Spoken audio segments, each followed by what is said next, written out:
நமஸ்காரம். கொஞ்ச நாளைக்கு முன்னாடி நம்ம சேனலில் போட்ட தக்காளி தொக்கு வீடியோக்கு நிறைய வியூஸ் வந்தது. So I thought why not make a simpler version of it. So இன்றைக்கி பார்த்தோன்னா ஃபஸ்ட்டு வந்து நம்ம வறுக்க வேண்டிய சாமான்லாம் வறுத்துக்கலாம். முதல்ல ஒரு ஸ்பூன் வெந்தயம், அதோட 3/4 ஸ்பூன் கடுகு போட்டு நன்னா வறுத்துக்கலாம். அது சடச்சடன்னு வெடிக்கணும். வெந்தயம் வந்து நல்லா ப்ரௌன் ஆகணும். அதோட நான் வந்து ஒரு 12லேருந்து 15 மிளகா சேர்த்துட்டுருக்கேன். இது எல்லாத்தையும் நல்லா வறுத்துன்ட்டு அதை நல்லா ஆற வச்சு அதை அரைச்சி எடுத்துக்கலாம். இங்கே வந்து நான் இன்றைக்கி 1 கிலோ தக்காளி எடுத்துட்டுருக்கேன். ஃபுல்லாகவே நாட்டு தக்காளி தான் எடுத்துட்டுருக்கேன். நல்லா வாஷ் பண்ணி காய வச்சுட்டுருக்கேன். அதாவது நல்லா வாஷ் பண்ணி ட்ரை பண்ணி எடுத்து வச்சுட்டுருக்கேன். ஸோ இது நல்லா கொஞ்சம் கூட ஈரமே இல்லாமல் நல்லா ட்ரை ஆகிருக்கு. இப்போ வந்து நான் நம்ம வறுத்து எடுத்துகிட்டு இருந்தோம் இல்லையா, அந்த சாமானோட கொஞ்சோண்டு பெருங்காயமும் போட்டு நல்லா வந்து அதை பவுடராக எடுத்து வச்சுட்டுலாம். இதை வந்து மேல் பொடியாக கடைசியில் சேர்க்க போகிறோம்.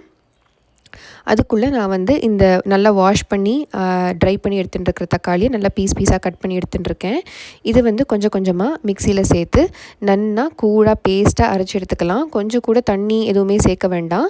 அப்படியே அந்த தக்காளி இருக்கிற தண்ணியே வந்து போரும். நல்லா வந்து தக்காளி சாஸ் மாதிரி இந்த சாஸ் பதத்துக்கு நல்லா திக் கன்சிஸ்டன்சியில் அதை எடுத்து வச்சுக்கலாம்.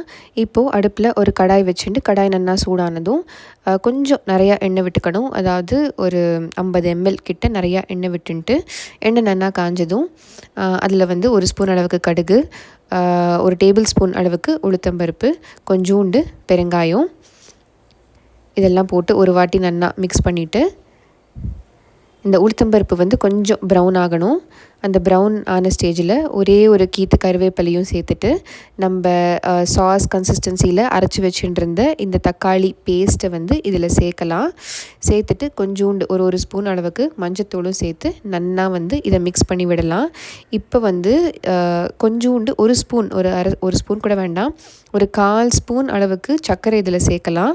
அது வந்து அந்த தக்காளியோட அந்த கலர், அந்த ரிச் ரெட் கலரை மெயின்டைன் பண்ணும். அதோட கொஞ்சம் அந்த டிஞ்ச் ஆஃப் ஸ்வீட்னஸ் கொடுக்கும். அதோட இதுக்கு தேவையான அளவு உப்பு வந்து எப்போ சேர்க்கணும் அப்படின்னா, ஆல்மோஸ்ட் தக்காளி ஒரு 3/4 குக் ஆனதுக்கப்புறமா இதுக்கு தேவையான அளவு உப்பு, ஒரு ஃபிஸ்ட் ஃபுல் ஆஃப் கல்லுப்பு நான் சேர்த்துருக்கேன். ஒரு கை ஃபுல் எடுத்துட்டு கல்லுப்பு சேர்த்துருக்கேன் நான். அதோட மேல் பொடியும் சேர்த்து நல்லா மிக்ஸ் பண்ணி விட்டுட்டோன்னா தக்காளி தொக்கு சூப்பராக ரெடி ஆகிடும். இது வந்து கிட்டத்தட்ட பார்த்தேன்னா ஒரு 20 minutes to half an hour நல்லா கொதிக்கணும். அதுக்கப்புறம் தான் நீங்கள் உப்பும் இந்த மேல் பொடியும் சேர்க்கணும். அது வரைக்கும் தக்காளி நல்லா குக் ஆகணும். ஏன்னா நம்ம பச்சையாக அரைச்சி பண்ணியிருக்கோம். கண்டிப்பாக நீங்களும் அதில் ட்ரை பண்ணி பாருங்கள். Also it is a very easier version of தக்காளி தொக்கு. So hope you'll really enjoy this.